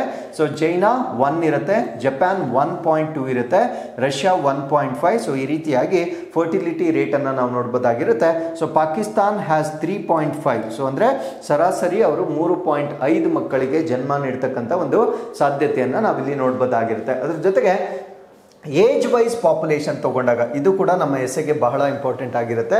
ಅಂದರೆ ವಯಸ್ಸಿನ ಆಧಾರದ ಮೇಲೆ ಜನಸಂಖ್ಯೆಯನ್ನು ನಾವು ನೋಡೋದಾದ್ರೆ ಸೊ ನಮ್ಮ ಭಾರತ ದೇಶದಲ್ಲಿ ಯೂತ್ ಪಾಪ್ಯುಲೇಷನ್ ಜಾಸ್ತಿ ಇರುತ್ತೆ ಅಂತ ಯಾವಾಗಲೂ ಹೇಳ್ತಾ ಇರ್ತೇವೆ. ಸೊ 15ರಿಂದ 64 ವರ್ಷ ಮಧ್ಯದಲ್ಲಿರ್ತಕ್ಕಂಥ ಒಟ್ಟು ಜನಸಂಖ್ಯೆ 68% ಇರ್ತಕ್ಕಂಥದ್ದನ್ನು ನಾವು ನೋಡ್ಬೋದಾಗಿರುತ್ತೆ. ಸೊ ಅದರಿಂದ ಇದು ನಮ್ಮ ಎಕಾನಮಿಗೆ ಕಾಂಟ್ರಿಬ್ಯೂಟ್ ಮಾಡ್ತಕ್ಕಂಥ ಒಂದು ಏಜ್ ಆಗಿ ನಾವಿಲ್ಲಿ ನೋಡ್ಬೋದಾಗಿರುತ್ತೆ. ಸೊ ಇದು ಇವನ್ ಚೈನಾದಲ್ಲಿ ಕೂಡ almost 70% of the youth population ಅನ್ನು ನಾವು ನೋಡಬಹುದಾಗಿರುತ್ತೆ. See Japan they have a problem. So ಜಪಾನ್ನ ಸ್ಟ್ಯಾಟಿಸ್ಟಿಕ್ಸ್ ನಾವು ನೋಡಿದ್ದೆ, ಅದರಲ್ಲಿ 65+ ಪಾಪ್ಯುಲೇಷನ್ 30% ಇರುತ್ತೆ. ಯಾವಾಗಲೂ ಅಷ್ಟೇ ಈ ಓಲ್ಡ್ ಏಜ್ ಪಾಪ್ಯುಲೇಷನ್ ಜಾಸ್ತಿ ಆದಷ್ಟು ಆ ಸರ್ಕಾರದ ಮೇಲೆ ಇರ್ತಕ್ಕಂಥ ಬರ್ಡನ್ ಹೆಚ್ಚಾಗ್ತಕ್ಕಂಥದ್ದನ್ನು ನಾವು ನೋಡಬಹುದಾಗಿರುತ್ತೆ. ಸೊ ಆಸ್ ಆನ್ ನಾವು ಜಪಾನಲ್ಲಿ ಓಲ್ಡ್ ಏಜ್ ಪಾಪ್ಯುಲೇಷನ್ ಅಂದರೆ 65+ ಇಯರ್ಸ್ ಇರ್ತಕ್ಕಂಥ ಒಂದು ಜನಸಂಖ್ಯೆ ಬಹಳ ಹೆಚ್ಚಾಗಿರ್ತಕ್ಕಂಥದ್ದನ್ನು ನಾವಿಲ್ಲಿ ಗಮನಿಸಬಹುದಾಗಿರುತ್ತೆ. ಸೊ ಈ ವರದಿಯನ್ನು ಕೊಟ್ಟಿರ್ತಕ್ಕಂಥವ್ರು ಯುನೈಟೆಡ್ ನೇಷನ್ಸ್ ಪಾಪ್ಯುಲೇಷನ್ ಫಂಡ್ನ ವತಿಯಿಂದ ಕೊಟ್ಟಿರ್ತಕ್ಕಂಥ ವರದಿಯಾಗಿರುತ್ತೆ. So according to this report India's population is 146.39 crores ಆಗಿರೋದ್ರಿಂದ ವರ್ಲ್ಡ್ಸ್ ಮೋಸ್ಟ್ ಪಾಪ್ಯುಲಸ್ ಕಂಟ್ರಿ ಅಂದರೆ ಜಗತ್ತಿನ ಅತಿ ಹೆಚ್ಚು ಜನಸಂಖ್ಯೆಯನ್ನು ಹೊಂದಿರತಕ್ಕಂಥ ರಾಷ್ಟ್ರವನ್ನಾಗಿ ನಮ್ಮ ಭಾರತ ರಾಷ್ಟ್ರವನ್ನು ನಾವು ನೋಡಬಹುದಾಗಿರುತ್ತೆ. ಹಾಗಿದ್ರೆ ನಮ್ಮ ಭಾರತ ದೇಶದ ಟೋಟಲ್ ಫರ್ಟಿಲಿಟಿ ರೇಟ್ ಒಟ್ಟು ಫಲವತ್ತತೆ ದರ ಎಷ್ಟಿರುತ್ತೆ ಅಂದರೆ 1.9 ಇರುತ್ತೆ. ಇದು ಬಿಲೋ ರೀಪ್ಲೇಸ್ಮೆಂಟ್ ಲೆವೆಲ್ ಆಗಿರುತ್ತೆ. ರೀಪ್ಲೇಸ್ಮೆಂಟ್ ಲೆವೆಲ್ ಅಂದ್ರೆ ಏನು? ರೀಪ್ಲೇಸ್ಮೆಂಟ್ ಅನ್ನ ನಾವು ಬದಲಿ ಮಟ್ಟ ಅಂತ ಹೇಳ್ತೇವೆ. ಸೊ ಇವಾಗ ಒಂದ್ ಕಡೆ ಜನನ ಬರ್ತ್ ಆಗ್ತಾ ಇರುತ್ತೆ, ಇನ್ನೊಂದ್ ಕಡೆ ಡೆತ್ ಆಗ್ತಾ ಇರುತ್ತೆ. ಸೊ ಬರ್ತ್ ಮತ್ತೆ ಡೆತ್ ಎರಡು ಈಕ್ವಲ್ ಆದ್ರೆ ಅದನ್ನ ರೈಟ್ ರೀಪ್ಲೇಸ್ಮೆಂಟ್ ಅಂತ ಹೇಳ್ತೀವಿ. ಅಂದ್ರೆ ಆ ಜನಸಂಖ್ಯೆ ಸ್ಟೇಬಲ್ ಆಗಿರುತ್ತೆ, ಹೆಚ್ಚು ಆಗೋದಿಲ್ಲ, ಕಡಿಮೆ ಆಗೋದಿಲ್ಲ, ಅದನ್ನ ಕರೆಕ್ಟ್ ರೀಪ್ಲೇಸ್ಮೆಂಟ್ ರೇಟ್ ಅಂತ ಹೇಳ್ತೇವೆ. ಬಟ್ ನಮ್ಮ ಭಾರತ ದೇಶದ ರೀಪ್ಲೇಸ್ಮೆಂಟ್ ರೇಟ್ ಎಷ್ಟಿರ್ಬೇಕಂದ್ರೆ 2.1 ಇರಬೇಕಾಗುತ್ತೆ. ವರ್ಲ್ಡ್ ಆವರೇಜ್ ಬಂದು 2.2 ಇರುತ್ತೆ. ಅಂದ್ರೆ ಜಗತ್ತಿನ ಸರಾಸರಿ 2.2 ಇರುತ್ತೆ. ನಮ್ಮ ಭಾರತ ದೇಶದಲ್ಲಿ ರೀಪ್ಲೇಸ್ಮೆಂಟ್ ರೇಟ್ ಎಷ್ಟಿರ್ಬೇಕಂದ್ರೆ 2.1 ಇರಬೇಕಾಗಿರುತ್ತೆ.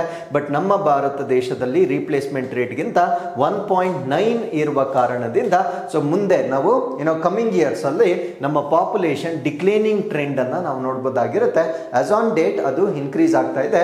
ಯಾವಾಗ ಈ ರೀಪ್ಲೇಸ್ಮೆಂಟ್ ರೇಟ್ಗಿಂತ ಫರ್ಟಿಲಿಟಿ ರೇಟ್ ಕಡಿಮೆ ಆಗುತ್ತೆ, ಆಬ್ವಿಯಸ್ಲಿ ಪಾಪ್ಯುಲೇಷನ್ ಅಂತಕ್ಕಂಥದ್ದು ಕಡಿಮೆ ಆಗ್ತಕ್ಕಂಥದ್ದನ್ನು ನಾವು ಮುಂದಿನ ವರ್ಷಗಳಲ್ಲಿ ಗಮನಿಸಬಹುದಾಗಿರುತ್ತೆ. ಸೊ ಇದು ರೀಪ್ಲೇಸ್ಮೆಂಟ್ ರೇಟ್ಗೆ ಸಂಬಂಧಪಟ್ಟಂತೆ. ಹಾಗಿದ್ರೆ ಲೈಫ್ ಎಕ್ಸ್ಪೆಕ್ಟೆನ್ಸಿ, ನಮ್ಮ ಆಯುಷು, ಜೀವಿತಾವಧಿ projected at 71 years for men, ಪುರುಷರಿಗೆ 71 ವರ್ಷ ಮತ್ತೆ ವಿಮೆನ್ ಅಥವಾ ಮಹಿಳೆಯರಿಗೆ 74 ವರ್ಷ ಜೀವಿತಾವಧಿಯನ್ನ ಅಂದಾಜು ಮಾಡಲಾಗಿರುತ್ತೆ. ಈಗ ಯುನೈಟೆಡ್ ನೇಷನ್ ಪಾಪ್ಯುಲೇಷನ್ ಫಂಡ್ ಬಗ್ಗೆ ಹೆಚ್ಚಿನ ಮಾಹಿತಿನ ತಿಳ್ಕೊಳ್ಳೋದಾದ್ರೆ, ಸೊ ಇದನ್ನ the United Nations Population Fund ಏನಿದೆ, it is United Nations Sexual and Reproductive Health Agency established in 1969, 1969ರಲ್ಲಿ ಸ್ಥಾಪನೆಯಾದ ವಿಶ್ವಸಂಸ್ಥೆಯ ಲೈಂಗಿಕ ಮತ್ತು ಸಂತಾನೋತ್ಪತ್ತಿ ಆರೋಗ್ಯ ಸಂಸ್ಥೆಯಾಗಿ ನಾವು ಇದನ್ನ ನೋಡಬಹುದಾಗಿರುತ್ತೆ.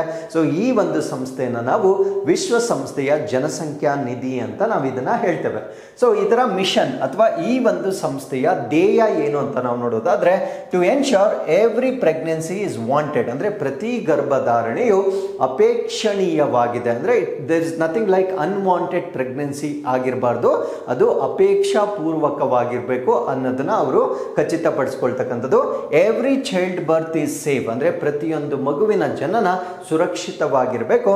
And every young person's potential is fulfilled, ಅಂದ್ರೆ ಪ್ರತಿಯೊಂದು ಯುವಕನ ಸಾಮರ್ಥ್ಯವನ್ನ ನಾವು ಈಡೇರಿಸಬೇಕು. ಸೊ ಈ ಒಂದು ಧ್ಯೇಯ ವಾಕ್ಯದೊಂದಿಗೆ ಸೊ ಈ ಒಂದು ಸಂಸ್ಥೆಯನ್ನು ಸ್ಥಾಪನೆ ಮಾಡಲಾಗಿರುತ್ತೆ. So UNFPA operates in over 140 countries, ಅಂದ್ರೆ ಜಗತ್ತಿನಾದ್ಯಂತ 140ಕ್ಕೂ ಹೆಚ್ಚು ರಾಷ್ಟ್ರಗಳಲ್ಲಿ ಇದು ಕಾರ್ಯನಿರ್ವಹಿಸ್ತಾ ಇದೆ. So achieving United Nations sustainable goals, ಅಂದ್ರೆ ವಿಶ್ವಸಂಸ್ಥೆಯ 17 ಸುಸ್ಥಿರ ಅಭಿವೃದ್ಧಿ ಗುರಿಗಳೇನಿದ್ದಾವೆ, ಸೊ ಇದನ್ನ ಈಡೇರಿಸಲಿಕ್ಕಾಗಿ ಇದು 140ಕ್ಕೂ ಹೆಚ್ಚು ರಾಷ್ಟ್ರಗಳಲ್ಲಿ ತನ್ನ ಕಾರ್ಯವನ್ನ ನಿರ್ವಹಿಸ್ತಾ ಇದೆ. ನಾವು ವಾಟ್ ಆರ್ ದಿ ಫಂಕ್ಷನ್ಸ್, ಇದರ ಕಾರ್ಯಗಳು ಏನು ಅಂತ ನಾವು ನೋಡೋದಾದ್ರೆ, ಇಟ್ ಸಪೋರ್ಟ್ಸ್ ಫ್ಯಾಮಿಲಿ ಪ್ಲಾನಿಂಗ್, ಅಂದ್ರೆ ಕುಟುಂಬ ಯೋಜನೆಗಳನ್ನ ಬೆಂಬಲ ಮಾಡ್ತಕ್ಕಂಥದ್ದು. ಮೆಟರ್ನಲ್ ಹೆಲ್ತ್, ಅಂದ್ರೆ ಈ ತಾಯಂದಿರ ಆರೋಗ್ಯವನ್ನ ಕಾಪಾಡ್ತಕ್ಕಂಥದ್ದು.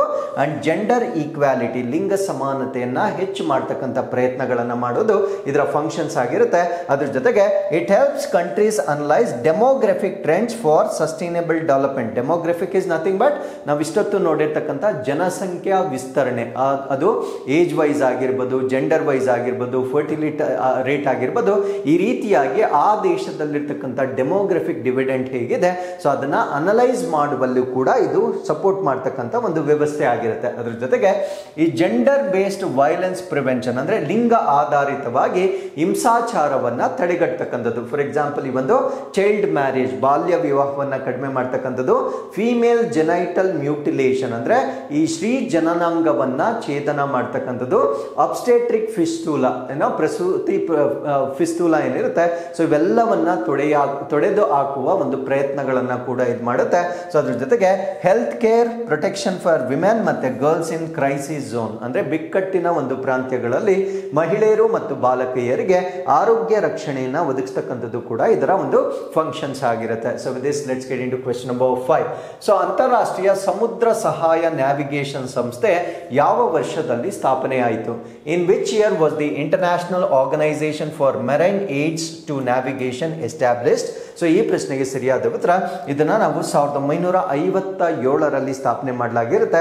ಸೊ ಇದು ಸುದ್ದಿಯಲ್ಲಿರ್ಲಿಕ್ಕೆ ಕಾರಣ ಏನು ಅಂದ್ರೆ, ಸೊ ಇದಕ್ಕೆ ಸಂಬಂಧಪಟ್ಟಂತೆ ಸೆಕೆಂಡ್ ಸೆಷನ್ ನಡೆದಿರುತ್ತೆ. ಈ ಸೆಕೆಂಡ್ ಸೆಷನ್ ಅಲ್ಲಿ ನಮ್ಮ ಭಾರತ ದೇಶ ಪಾರ್ಟಿಸಿಪೇಟ್ ಆಗಿರುತ್ತೆ. ಸೊ ಈ ಒಂದು ಸಮಯದಲ್ಲಿ ನಮ್ಮ ಭಾರತ ದೇಶವನ್ನ ಈಗ ಇದಕ್ಕೆ ವೈಸ್ ಪ್ರೆಸಿಡೆಂಟ್ ಅಥವಾ ಉಪಾಧ್ಯಕ್ಷರಾಗಿ ನಮ್ಮ ಭಾರತ ದೇಶವನ್ನ ಆಯ್ಕೆ ಮಾಡಲಾಗಿರುತ್ತೆ. ಸೊ ಇದು India has the vice president of International Organization for Marine Aids and Navigation, ಅಂದ್ರೆ ನಮ್ಮ ಭಾರತ ದೇಶವನ್ನ ಫ್ರಾನ್ಸ್ ನಲ್ಲಿ ನಡೆದಿರ್ತಕ್ಕಂಥ ಈ ಒಂದು ಸಭೆಯಲ್ಲಿ 2ನೇ ಅಧಿವೇಶನ ನಡೆದಿರುತ್ತೆ. ಸೊ ಈ ಒಂದು 2ನೇ ಅಧಿವೇಶನದ ಸಮಯದಲ್ಲಿ ಭಾರತವನ್ನ ಅಂತಾರಾಷ್ಟ್ರೀಯ ಸಾಗರ ನೆರವು ನ್ಯಾವಿಗೇಷನ್ ಸಂಸ್ಥೆಯ ಉಪಾಧ್ಯಕ್ಷರಾಗಿ ಸಕ್ರಿಯವಾಗಿ ನಮ್ಮ ಭಾರತ ದೇಶ ಇಲ್ಲಿ ಭಾಗವಹಿಸಿರ್ತಕ್ಕಂಥದ್ದನ್ನ ನಾವು ನೋಡಬಹುದಾಗಿರುತ್ತೆ. So upcoming events hosted by India, ಅಂದ್ರೆ ನಮ್ಮ ಭಾರತ ದೇಶ ಆಯೋಜಿಸಲಿರುವ ಮುಂಬರುವ ಕಾರ್ಯಕ್ರಮಗಳು ಯಾವುದು ಅಂದ್ರೆ, 3rd IALA ಜನರಲ್ ಅಸೆಂಬ್ಲಿ, ಅಂದ್ರೆ 3ನೇ ಸಾಮಾನ್ಯ ಸಭೆಯನ್ನ ಮುಂಬೈಯಲ್ಲಿ ಕಂಡಕ್ಟ್ ಮಾಡ್ತಾರೆ. ಸೊ ಈ ವರ್ಷ ಡಿಸೆಂಬರ್ ನಲ್ಲಿ ಆಯೋಜನೆ ಮಾಡಲಾಗುತ್ತೆ. 21st IALA ಕಾನ್ಫರೆನ್ಸ್, ಅಂದ್ರೆ 21ನೇ ಸಮ್ಮೇಳನ, ಇದನ್ನು ಕೂಡ ಮುಂಬೈನಲ್ಲಿ 2027ರಲ್ಲಿ ನಮ್ಮ ಭಾರತ ದೇಶ ಕಂಡಕ್ಟ್ ಮಾಡುತ್ತೆ. ಹಾಗಿದ್ರೆ ಸೊ ಈ ಒಂದು IALA ಬಗ್ಗೆ ಬೇಸಿಕ್ ಮಾಹಿತಿಯನ್ನು ತಿಳ್ಕೊಳ್ಳೋದಾದ್ರೆ, ಇದೊಂದು ಗ್ಲೋಬಲ್ ಬಾಡಿ ಆಗಿರುತ್ತೆ, ಅಂದ್ರೆ ಜಾಗತಿಕವಾಗಿರ್ತಕ್ಕಂಥ ಒಂದು ಅಂಗವಾಗಿರುತ್ತೆ.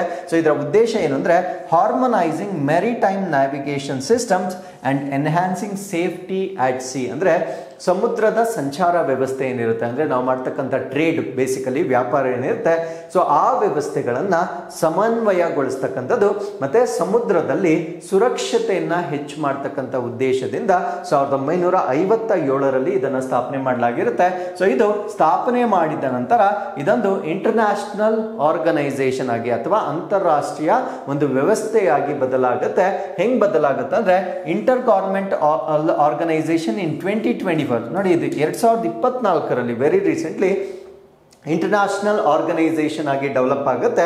ಆಫ್ಟರ್ 34 ಸ್ಟೇಟ್ಸ್ ರ್ಯಾಟಿಫೈಡ್ ಇಟ್ಸ್ ಕನ್ವೆನ್ಷನ್, ಅಂದರೆ ಈ ಒಂದು ಸಮಾವೇಶವನ್ನು 34 ರಾಷ್ಟ್ರಗಳು ಅಂಗೀಕಾರ ಮಾಡಿದ ನಂತರ 2024ರಲ್ಲಿ ಇದೊಂದು ಇಂಟರ್ ಗವರ್ಮೆಂಟಲ್ ಅಂದರೆ ಅಂತರ ಸರ್ಕಾರಿಯ ಸಂಸ್ಥೆಯಾಗಿ ಇದು ಮಾರ್ಪಾಡನ್ನು ಹೊಂದಲಾಗಿರುತ್ತೆ. ಸೊ ಇದರ ಫಂಕ್ಷನ್ಸ್ ಏನು ಅಂತ ನಾವು ನೋಡೋದಾದ್ರೆ, it ensures uniformity in buoys system, ಅಂದರೆ ತೇಲುವ ವ್ಯವಸ್ಥೆಗಳು, ಅಂದರೆ ನಮ್ಮ ವೆಸಲ್ಸ್ಗಳಲ್ಲಿ ಒಂದು ಯೂನಿಫಾರ್ಮಿಟಿಯನ್ನು ಮಾಡ್ತಕ್ಕಂಥದ್ದು.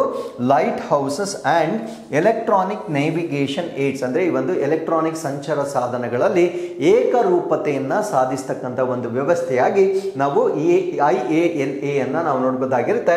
ಅದ್ರ ಜೊತೆಗೆ it develops risk management tools, ಅಂದರೆ ಯಾವಾಗಲಾದರೂ ಟ್ರೇಡ್ ವೆಸಲ್ಸ್ಗೆ ಏನಾದರೂ ಅಪಾಯ ಒದಗಿದಾಗ ಅದನ್ನು ಮ್ಯಾನೇಜ್ ಮಾಡ್ತಕ್ಕಂಥ ಕೆಲವೊಂದು ವ್ಯವಸ್ಥೆಗಳನ್ನು ಡೆವಲಪ್ ಮಾಡ್ತಕ್ಕಂಥದ್ದು. ಇದಕ್ಕೆ ಕೆಲವೊಂದು ಎಕ್ಸಾಂಪಲ್ಸ್ ಹೇಳೋದಾದ್ರೆ, ಸೊ IWRAP ಅಂತ ಬರುತ್ತೆ, PAWSA Mark II ಅಂತ ಬರುತ್ತೆ, ಸಿರಾ ಅಂತ ಬರುತ್ತೆ.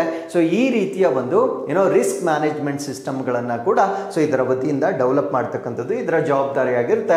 ಅದ್ರ ಜೊತೆಗೆ they also provide training programmes, ಅಂದರೆ ಈ ಒಂದು ಶಿಪ್ಪಿಂಗ್ ವ್ಯವಸ್ಥೆಗೆ ಸಂಬಂಧಪಟ್ಟಂತೆ ತರಬೇತಿ ವ್ಯವಸ್ಥೆಯನ್ನು ಕೂಡ ಸೊ ಇವರ ವತಿಯಿಂದ ನೀಡಲಾಗುತ್ತೆ.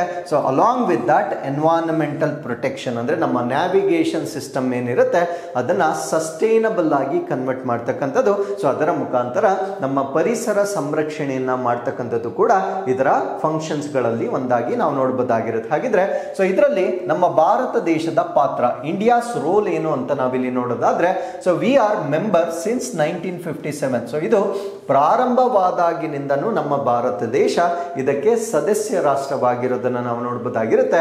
Actively contributing to navigation safety, ಅಂದರೆ ಈ ಒಂದು ಸಂಚರಣಾ ಸುರಕ್ಷತೆಗಾಗಿ ಸಕ್ರಿಯವಾಗಿ ನಮ್ಮ ಭಾರತ ದೇಶ ಈ ಒಂದು ಸಂಸ್ಥೆಯಲ್ಲಿ ಸಕ್ರಿಯ ಕೊಡುಗೆಯನ್ನು ನೀಡ್ತಾ ಇರ್ತಕ್ಕಂಥ ರಾಷ್ಟ್ರವಾಗಿರುತ್ತೆ. So elected vice president in 2024, so 2024ರಲ್ಲಿ ಉಪಾಧ್ಯಕ್ಷರಾಗಿ ಇದು ಆಯ್ಕೆ ಆಗಿರ್ತಕ್ಕಂಥದ್ದನ್ನು ನಾವಿಲ್ಲಿ ನೋಡಬಹುದಾಗಿರುತ್ತೆ. So multinational military exercise Khaan Quest, so ಇದು ಬಹುರಾಷ್ಟ್ರೀಯ ಮಿಲಿಟರಿ ಅಭ್ಯಾಸವಾಗಿರುತ್ತೆ. ಸೊ ಇದನ್ನು ನಾವು ಕಾನ್ಕ್ವೆಸ್ಟ್ ಅಂತ ಹೇಳ್ತೇವೆ. ಸೊ ಈ ಒಂದು ಕಾನ್ಕ್ವೆಸ್ಟ್ ಈ ವರ್ಷ ಮಂಗೋಲಿಯಾದ ಉಲಾನ್ ಬಟರ್ನಲ್ಲಿ ನಡೀತಕ್ಕಂಥ ಒಂದು ನಿರ್ಧಾರವನ್ನು ಮಾಡಲಾಗಿರುತ್ತೆ. ಸೊ ಇದು ಮಿಲಿಟರಿ ಎಕ್ಸಸೈಸ್ ಆಗಿರುತ್ತೆ, ಅಂದರೆ ಸೇನೆಗೆ ಸಂಬಂಧಪಟ್ಟಿರ್ತಕ್ಕಂಥ ಒಂದು ಅಭ್ಯಾಸವಾಗಿ ನಾವು ಇದನ್ನು ನೋಡಬಹುದಾಗಿರುತ್ತೆ. So what are the objectives, ಅಂದರೆ ಈ ವರ್ಷದ ಉದ್ದೇಶಗಳೇನು ಅಂತ ನಾವು ನೋಡೋದಾದ್ರೆ, enhancing peacekeeping capabilities and interoperabilities, ಅಂದರೆ ಶಾಂತಿ ಪಾಲನಾ ಸಾಮರ್ಥ್ಯಗಳನ್ನು ಹೆಚ್ಚು ಮಾಡ್ತಕ್ಕಂಥದ್ದು. ಪರಸ್ಪರ ಕಾರ್ಯ ಸಾಧ್ಯತೆಗಳು, ಅಂದರೆ ಹೆಚ್ಚು ರಾಷ್ಟ್ರಗಳು ಇದರಲ್ಲಿ ಪಾರ್ಟಿಸಿಪೇಟ್ ಮಾಡೋದ್ರಿಂದ ಆ ಮ್ಯೂಚುವಲ್ ಇಂಟರ್ ಆಪರೇಬಿಲಿಟಿಯನ್ನು ಹೆಚ್ಚು ಮಾಡ್ತಕ್ಕಂಥದ್ದು ಇದರ ಪ್ರಯತ್ನವಾಗಿರುತ್ತೆ. And preparing forces for UN peace support operations under chapter 7 of the UN charter, ಅಂದರೆ UN ಚಾರ್ಟರ್ನ ಅಧ್ಯಾಯ 7ರ ಅಡಿಯಲ್ಲಿ UN ಶಾಂತಿ ಬೆಂಬಲ ಕಾರ್ಯಾಚರಣೆಗಳಿಗೆ ಪಡೆಗಳನ್ನು ಸಿದ್ಧಪಡಿಸ್ತಕ್ಕಂಥದ್ದು, ಅಂದರೆ ಆ ಪೀಸ್ ಕೀಪಿಂಗ್ ಅಂತ ನಾವೇನು ಹೇಳ್ತೇವೆ, ಸೊ ಅವರಿಗೆ ಒಂದು ಕಾರ್ಯಪಡೆಗಳನ್ನು ಸಿದ್ಧಪಡಿಸ್ತಕ್ಕಂಥದ್ದು ಕೂಡ ಕಾನ್ಕ್ವೆಸ್ಟ್ನ ಒಂದು ಉದ್ದೇಶವಾಗಿ ನಾವು ನೋಡ್ಬೋದಾಗಿರುತ್ತೆ. ಹಾಗಿದ್ರೆ ಸೊ ಇದು ಹೇಗೆ ಪ್ರಾರಂಭವಾಯಿತು, ಇದರ ಇತಿಹಾಸವನ್ನು ನಾವು ನೋಡೋದಾದ್ರೆ, ಒರಿಜಿನಲಿ ಇದು ಬೈಲ್ಯಾಟ್ರಲ್ ಎಕ್ಸಸೈಸ್ ಆಗಿರುತ್ತೆ. ಅಂದರೆ ಪ್ರಾರಂಭವಾದಾಗ ಇದು ಕೇವಲ 2 ರಾಷ್ಟ್ರಗಳ ನಡುವೆ ನಡೀತಾ ಇದ್ದಂತಹ ಒಂದು ದ್ವಿಪಕ್ಷೀಯ ಅಭ್ಯಾಸವಾಗಿರುತ್ತೆ. So that was in between United States ಮತ್ತೆ Mongolian armed forces. It was started in the year 2003. US ಮತ್ತೆ ಮಂಗೋಲಿಯಾ ಮಧ್ಯೆ ಮಾತ್ರ 2003ರಲ್ಲಿ ಪ್ರಾರಂಭವಾಗಿರ್ತಕ್ಕಂಥ ಅಭ್ಯಾಸವಾಗಿರುತ್ತೆ. ಸೊ ಅದಾದ್ಮೇಲೆ 2006ರಲ್ಲಿ ಇದನ್ನ multinational peacekeeping exercise, ಅಂದರೆ ಬಹುರಾಷ್ಟ್ರೀಯ ಶಾಂತಿ ಪಾಲನಾ ಅಭ್ಯಾಸವಾಗಿ 2006ರಲ್ಲಿ ಇದನ್ನ ಬದಲಾವಣೆ ಮಾಡಲಾಗಿರುತ್ತೆ. So this is the 22nd edition, ಅಂದರೆ ಈ ವರ್ಷ ನಡಿಬೇಕಾಗಿರ್ತಕ್ಕಂಥದ್ದು 22ನೇ ಆವೃತ್ತಿಯನ್ನ ಈ ವರ್ಷ ಕಂಡಕ್ಟ್ ಮಾಡಲಾಗ್ತಾ ಇದೆ. So world blood donors day ಅಥವಾ ವಿಶ್ವ ರಕ್ತದಾನಿಗಳ ದಿನ, ಈ ಒಂದು ದಿನವನ್ನ ಪ್ರತಿ ವರ್ಷ ಜೂನ್ 14ನೇ ತಾರೀಕು ಆಚರಣೆ ಮಾಡಲಾಗುತ್ತೆ. ಸೊ ಈ ವರ್ಷದ ಥೀಮ್ ಏನಾಗಿರುತ್ತೆ ಅಂದ್ರೆ ಗಿವ್ ಬ್ಲಡ್, ರಕ್ತವನ್ನ ನೀಡಿ, ಗಿವ್ ಹೋಪ್ ಅಂದ್ರೆ ಭರವಸೆಯನ್ನ ನೀಡಿ, ಟುಗೆದರ್ ವಿ ಸೇವ್ ಲೈಫ್ಸ್, ನಾವು ಒಟ್ಟಾಗಿ ಜೀವಿಗಳನ್ನ ಉಳಿಸೋಣ ಅಂತಕ್ಕಂಥದ್ದು ಸೊ ಈ ವರ್ಷದ ಥೀಮ್ ಆಗಿರುತ್ತೆ. ಹಾಗಿದ್ರೆ ಬ್ಲಡ್ ಅನ್ನ ಡೊನೇಟ್ ಮಾಡಬೇಕಾಗಿದ್ರೆ ಕಂಡೀಷನ್ಸ್ ಏನು? ಒಂದು 18ರಿಂದ 65 ವರ್ಷದ ವಯಸ್ಸಿನ ವ್ಯಾಪ್ತಿ ಇರಬೇಕು, ಮಿನಿಮಮ್ ವೇಟ್ 50 kg ಇರಬೇಕು. ಅಂದ್ರೆ ಯಾರು ಡೊನೇಟ್ ಮಾಡ್ತಾರೆ ಅವರ ವೇಟ್ ಮಿನಿಮಮ್ 50 kg ಇರಬೇಕಾಗಿರುತ್ತೆ. ಸೊ ಯಾವುದೇ ಕ್ರೋನಿಕ್ ಡಿಸೀಸಸ್ ಮತ್ತೆ ಇನ್ಫೆಕ್ಷನ್ಸ್ ಇರಬಾರ್ದು, ಲೈಕ್ HIV, ಏಡ್ಸ್, ಈ ರೀತಿಯಾಗಿರ್ತಕ್ಕಂಥ ಕಮ್ಯುನಿಕಬಲ್ ಡಿಸೀಸ್ ಅವರಲ್ಲಿ ಇರಬಾರ್ದಾಗಿರುತ್ತೆ. ಅಂಡ್ ಒಂದ್ಸತಿ ಬ್ಲಡ್ ಕೊಟ್ಟ ನಂತರ ಮಿನಿಮಮ್ 3 months ಗ್ಯಾಪ್ ಇರಬೇಕು. ಸೊ 3 months ಅಂತರದ ನಂತರ ಸೊ ಬ್ಲಡ್ ಅನ್ನ ನಾವು ಮತ್ತೆ ಡೊನೇಟ್ ಮಾಡಬಹುದಾಗಿರುತ್ತೆ. So with this we are come to inquest challenge number 887. So ಇದು ಪ್ರಶ್ನೆ ಸಂಖ್ಯೆ 1. ಇಲ್ಲಿ ವಿಡಿಯೋ ಪಾಸ್ ಮಾಡಿ ಉತ್ತರವನ್ನು ಕೊಡ್ಬೋದಾಗಿರುತ್ತೆ. ಸೊ ಇದು ಪ್ರಶ್ನೆ ಸಂಖ್ಯೆ 2 ಆಗಿರುತ್ತೆ. ಸೊ ಇಲ್ಲಿಗೆ ಇವತ್ತಿನ ಎಲ್ಲ ಅಪ್ಡೇಟ್ಸ್ಗಳು ಕಂಪ್ಲೀಟ್ ಆಗಿರುತ್ತೆ. ಸೊ ಮತ್ತೊಮ್ಮೆ ನೆಕ್ಸ್ಟ್ ಅಪ್ಡೇಟ್ಸ್ಗಳೊಂದಿಗೆ ನಾನು ನಿಮ್ಮನ್ನ ಭೇಟಿ ಆಗ್ತೇನೆ. ಸೊ ಅಲ್ಲಿವರೆಗೂ ಓದ್ತಾ ಇರಿ. Thank you very much for watching this.